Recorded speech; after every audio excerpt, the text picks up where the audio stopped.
I didn't dislike it or anything, but I feel like it didn't click for me, at least on the first viewing. I was almost bored by it at times, and again, not to say that it's bad at all. I do think it's a good movie. It's just the pacing was a little awkward for me as someone who's never seen it before, and I do feel almost ashamed of that because of how many people love this movie. I probably will go watch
genre, the Studio Ghibli movies like Spirited Away and Princess Mononoke, I would recommend it for sure.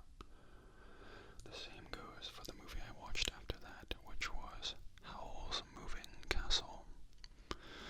I do think I preferred Howl's Moving Castle over Castle in the Sky, but they are both very good movies.